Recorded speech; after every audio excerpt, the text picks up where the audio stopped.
Di Kabupaten Nganjuk terdapat bangunan bersejarah, yaitu Gedung Juang 45 dan Pemuda Nganjuk. Bangunan ini dibangun oleh Bupati Nganjuk, Suprapto BA. Lokasinya berada di Jalan Dr. Sutomo, Nganjuk. Bupati Suprapto membangun gedung yang megah ini untuk mengenang jasa para pahlawan yang telah gugur mempertahankan kemerdekaan, utamanya mereka yang berjuang di wilayah Nganjuk. Untuk itu, konstruksi bangunan banyak mengandung filosofi dan angka keramat, yang selaras dengan makna proklamasi kemerdekaan RI, 17 Agustus 1945. Misalnya, jumlah dan arti bangunan pagar keliling berbentuk bambu runcing, melambangkan tahun Indonesia Merdeka, 1945. Pada pintu gerbang, bertipe Candi Bentar, melambangkan Kodam 8 Brawijaya. Disusul kolam air mancur, menyerupai kelopak bunga Padma, sebanyak 8 lembar. Kolam ini melambangkan Ibu Pertiwi dan 8 lembar kelopak bunga Padma, melambangkan bulan ke-8 atau Agustus, yaitu bulan keramat kelahiran proklamasi.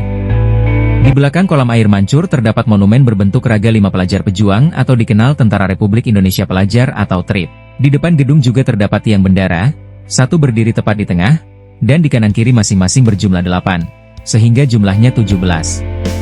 Jumlah tiang bendera ini melambangkan angka keramat tanggal 17.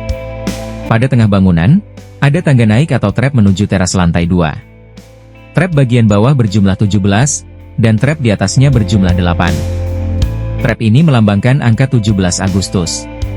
Sampai pada teras lantai 2, tepat di tengah tembok teras terdapat relief detik-detik proklamasi yang dibacakan oleh Soekarno dan didampingi oleh Muhammad Hatta. Gedung Juang ini diresmikan oleh Menteri Dalam Negeri Amir Mahmud pada 7 Maret 1978 pada era Bupati Suprapto BA. Nah, kondisi Gedung Juang sekarang ini, pengamatan saya itu sungguh memprihatinkan karena terlihat banyak infrastruktur yang kurang mendapatkan perhatian. Di sini ada beberapa bagian yang beberapa periode waktu yang lalu telah dihilangkan konteksnya, yaitu trap naik ke teras ini. Itu sebenarnya merupakan teras untuk bisa ditapaki sehingga sampai teras ini, kemudian melihat relief yang ada di belakang saya ini. Relief ini sebenarnya mengandung makna edukasi sebagai pengingat kepada generasi penerus bangsa bahwa di sini merupakan tonggak sejarah ya, perjuangan bangsa Indonesia dimulai dari sisi yang sebelah kanan saya ini, itu dimulai dari proklamasi pada 17 Agustus 1945. Untuk melihat lebih dekat bagaimana cerita dari relief ini, ikuti perjalanan Nganjuk TV berikut ini. Edukasi dari relief ini yang seharusnya ditujukan kepada generasi penerus bangsa, bagaimana untuk menanamkan jiwa patriotisme ya, bisa dilihat dari perjuangan bangsa Indonesia pada tempo dulu. Nah, ini dimulai dari relief teks proklamasi. Di atas sana ada reliefnya Pak Karno saat membacakan teks proklamasi. Kemudian berjalan sampai kurun waktu tertentu sehingga merupakan perjalanan bangsa Indonesia untuk menampaki pembangunan ya setelah kemerdekaan. Nah, di sini juga digambarkan adanya pengibaran bendera merah putih pada waktu itu. Kemudian di sana juga ada propaganda bagaimana untuk mengikrarkan teks proklamasi kepada seluruh bangsa Indonesia. Selanjutnya juga dilanjutkan perjuangan bangsa Indonesia di Jawa Timur. Ini tampak gambar, di sini ada gambar tentang perjuangan arek-arek Surabaya pada saat mempertahankan kemerdekaan. Ya, ini digambarkan dengan merobek bendera Belanda menjadi merah putih. Ini ada di Hotel Oranye yang sekarang disebut dengan Hotel Majapahit. Nah, ini juga menunjukkan perjuangan bangsa Indonesia yang tidak boleh kita lupakan. Kendati setelah merdeka, bangsa Indonesia tidak serta-merta merdeka begitu saja. Jadi masih ada keinginan bangsa Belanda bersama sekutunya itu ingin menguasai kembali bangsa Indonesia. Ini dibuktikan dengan aksi agresi militernya ya, yang ingin menguasai kembali Indonesia. Nah, pada waktu itu, ini digambarkan perlawanan yang seperti ini, bangsa Indonesia melawan penjajah Belanda. Nah, ini digambarkan seperti ini, pertempuran yang dilaksanakan di berbagai tempat, termasuk yang terkenal yaitu arek-arek Surabaya yang pada waktu melakukan perlawanan di Surabaya.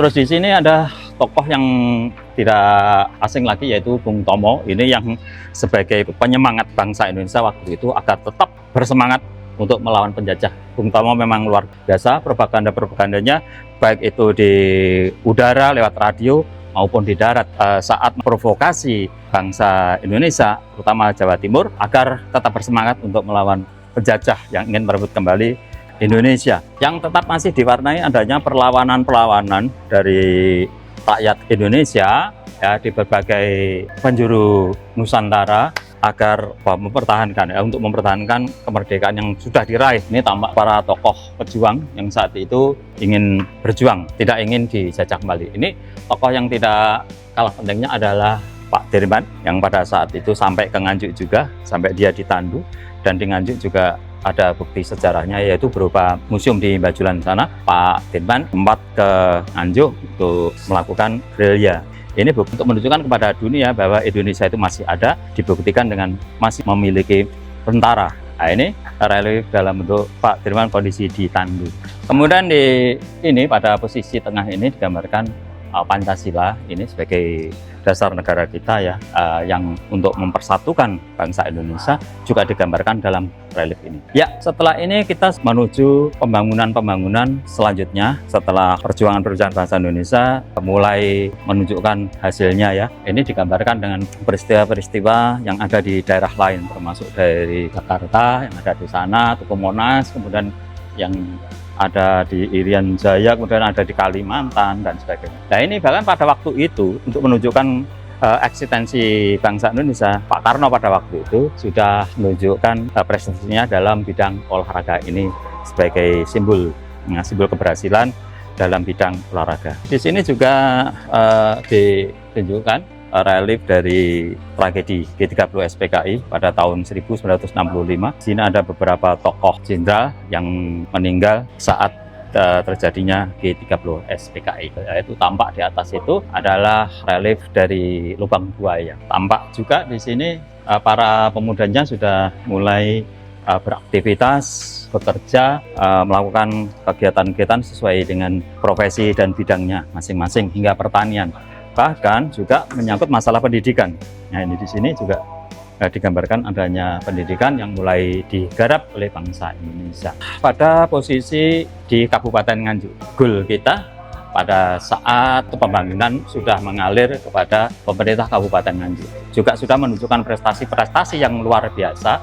Ini pada eranya Bupati Suprapto yang menjabat pada tahun 1968 sampai 1978, di masa di mana beliau itu memimpin 2 periode menjadi Bupati Kabupaten Nganjuk. Di akhir masa jabatannya, beliau telah menggagas sebuah pembangunan gedung pejuang ini sebagai pengingat perjuangan bangsa Indonesia ya, terutama yang ada di Kabupaten Nganjuk. Di sini dibangun beberapa pembangunan baik secara mental maupun secara fisikal. Ini ada pembangunan di bidang pertanian yang dikenal Polabimas nasional. Nah, ini mendapatkan juara 1 di tingkat nasional. Juga tidak lupa beliau juga mengembangkan dunia budaya. Ini tari kledek atau waranggono atau yang tayub ya, yang terkenal di Kabupaten Nganjuk. Nah, ini pusatnya ada di daerah Warujayeng sana.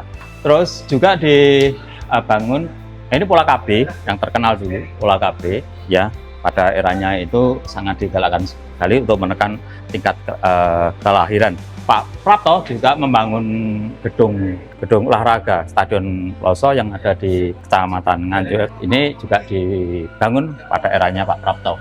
Selanjutnya yang terakhir di sebelah sana, di pojok sana itu adalah relief pembangunan Gedung Juang 45. Pada tembok ujung timur relief terdapat nama-nama pahlawan yang gugur bertempur melawan Belanda dalam Perang Kemerdekaan antara tahun 1945 hingga 1949 di wilayah Kabupaten Nganjuk.